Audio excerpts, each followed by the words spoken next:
Did you know that the average person spends over 5 years of their life on social media? That's right, 5 years scrolling, liking, and comparing. And here's another shocker.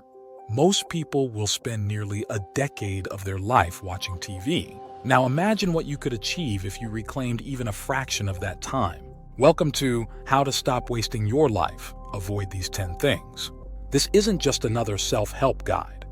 It's a wake-up call, a journey to uncover the traps that steal our time, energy, and potential, leaving us wondering where the years went. We're diving deep into the habits and choices that, often without our realizing, sideline us from the life we dream of. Our goal? To empower you to make the most of your time on this planet, to live intentionally, vibrantly, and true to your aspirations. So if you're ready to reclaim your life and step into your potential, you're in the right place. Let's embark on this journey together, transforming knowledge into action and action into a life well lived. Chapter 1. The Social Media Time Sink. Imagine this. You pick up your phone just to check one notification. Before you know it, an hour has flown by. Sounds familiar, doesn't it? That's the social media time sink, a modern-day vortex that sucks in hours of our lives every day. Recent studies have shown that the average person spends about 2.5 hours on social media daily. Now think about what you could achieve with an extra 2.5 hours a day. It's time we talk about regaining control. Firstly, awareness is key. Start tracking how much time you actually spend on these platforms. Apps like Screen Time on iOS or Digital Well-Being on Android can be eye-openers. Once you know your numbers, set realistic limits. Maybe you decide that 30 minutes a day is enough for social scrolling. Secondly, make it harder to access these apps. Move them from your home screen or log out after each session. Every extra step you add makes mindless scrolling less appealing. Notifications are designed to lure you back in. Turning them off can significantly reduce your screen time. If that sounds too drastic, try customizing your notifications to only allow the essential ones. Engage in a social media detox. Dedicate a day or even a week where you significantly reduce or completely stay off social media. Replace the time with activities that add value to your life, like reading, exercising, or spending time with loved ones. Chapter 2. The Perfectionism Trap.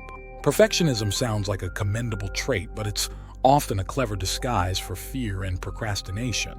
The pursuit of perfection can lead to a lot of wasted time, energy, and potential. Did you know that psychologists link perfectionism to a slew of mental health issues, including anxiety and depression? That's a high price to pay for an unattainable standard. The first step out of this trap is to recognize that perfection is an illusion. Excellence, however, is attainable and sustainable. Aim for progress, not perfection. Celebrate every small victory and improvement. This shift in mindset can liberate you from the chains of perfectionism. Setting realistic goals is crucial. When we aim too high right off the bat, we set ourselves up for failure. Instead, break your goals into smaller, achievable steps. This approach not only makes your goals more attainable, but also provides a clearer path forward. Learn to embrace mistakes. They are not failures, but opportunities to learn and grow. Thomas Edison once said, "I have not failed. I've just found 10,000 ways that won't work." Imagine if he had given up after the first try, deeming it a failure. Perfectionism often leads to procrastination. We wait for the perfect moment, the perfect conditions, and the perfect plan. Spoiler alert, they don't exist. The right time to start is now, with what you have.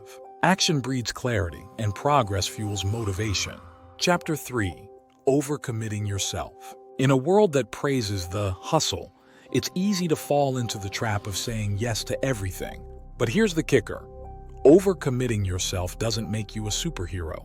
It makes you stressed, tired, and, ironically, less productive. The art of saying no is a superpower in its own right, preserving your time and energy for what truly matters. First off, understand your priorities. What are the top 3 things that matter most to you?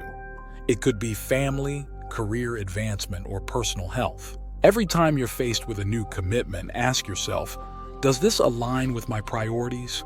If the answer is no, then your decision becomes much simpler. Learning to say no is crucial. It might feel uncomfortable at first, but it's a skill like any other. You can decline politely without offering a detailed explanation. A simple, "Thank you for thinking of me, but I can't commit to this right now," is usually enough. Remember, every time you say yes to something that doesn't align with your priorities, you're saying no to something that does. This realization can be a game changer.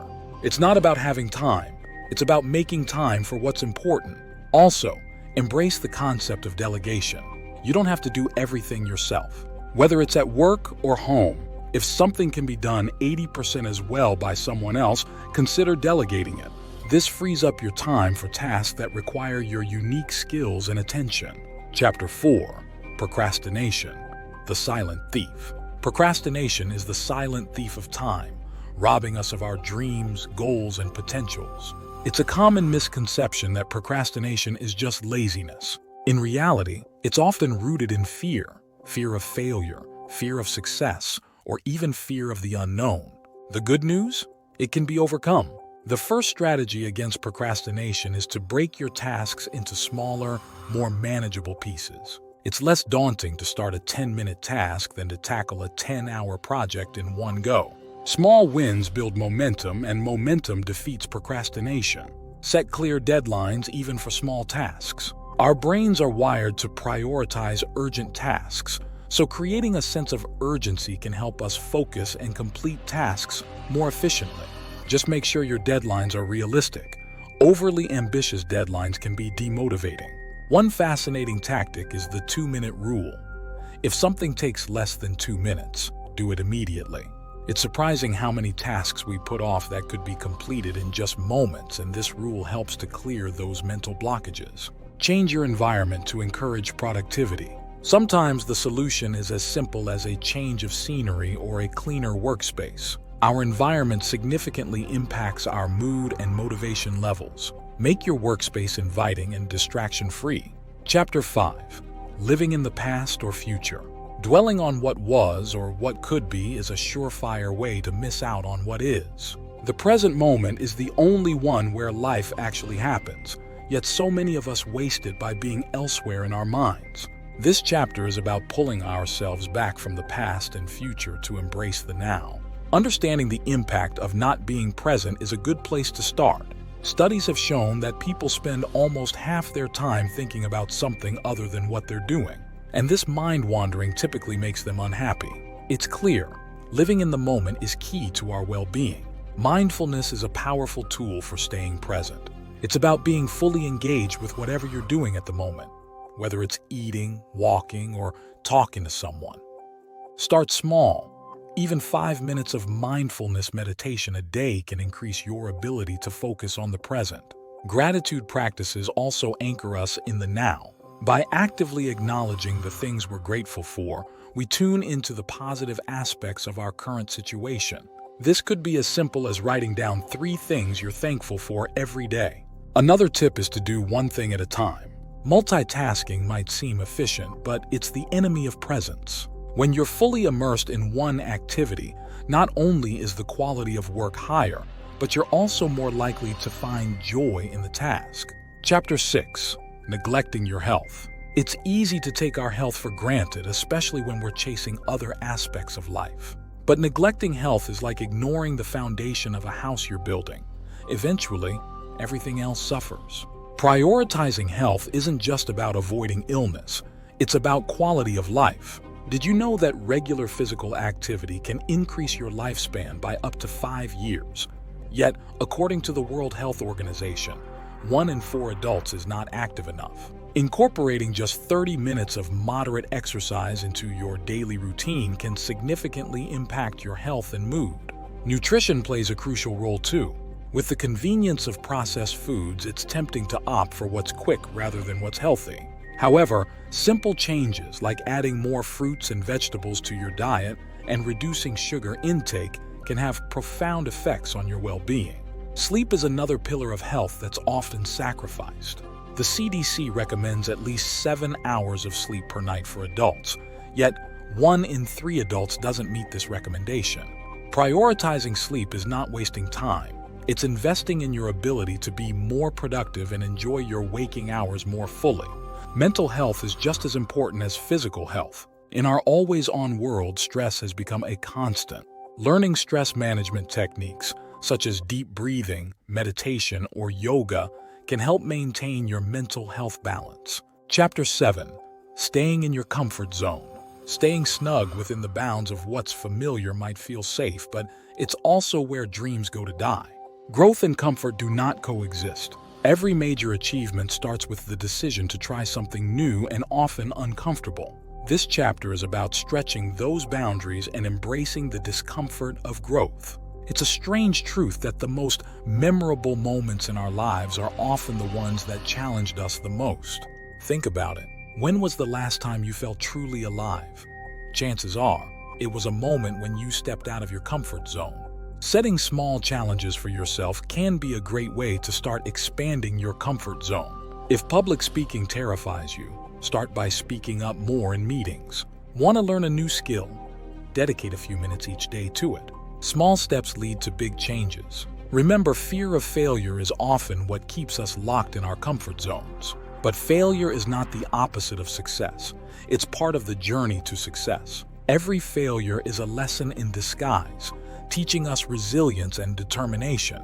Creating a support system can also help. Surround yourself with people who encourage your growth and push you beyond your perceived limits. Sometimes a little external encouragement is all we need to take that leap. Chapter 8. Toxic relationships. Toxic relationships are like poison to our personal growth and happiness. They drain our energy, lower our self-esteem, and distract us from our goals. Identifying and distancing ourselves from these negative influences is crucial for our well-being and progress. First, recognize the signs of a toxic relationship. Constant criticism, lack of support, jealousy, and controlling behavior are all red flags. These patterns are harmful and can leave us feeling worthless and depleted. Once you've identified a toxic relationship, setting boundaries is key. It's important to communicate clearly what is and isn't acceptable to you. This might be difficult, but it's necessary for your mental health and self-respect. Sometimes, despite our best efforts, the only healthy option is to walk away. Ending a relationship, be it romantic, friendship, or professional, is never easy. But it's important to remember that you deserve to be treated with respect and kindness. Seeking support during this time can make a world of difference. Turn to friends, family, or professionals who can offer you the empathy and understanding you need. You're not alone, and there are people who want to help you through this. Chapter 9. The comparison game. In the age of social media, it's easier than ever to fall into the trap of comparing our lives to others. But remember, we're usually comparing our behind the scenes to everyone else's highlight reel. This comparison game is a surefire way to undermine our self-esteem and happiness. Did you know that a study found constant social media users are more likely to report poor mental health, including symptoms of anxiety and depression? This is often exacerbated by the comparison game.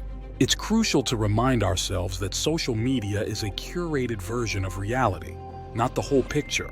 One effective strategy to combat this is focusing on your own journey. Set personal goals and measure your progress against them, not against what someone else is achieving.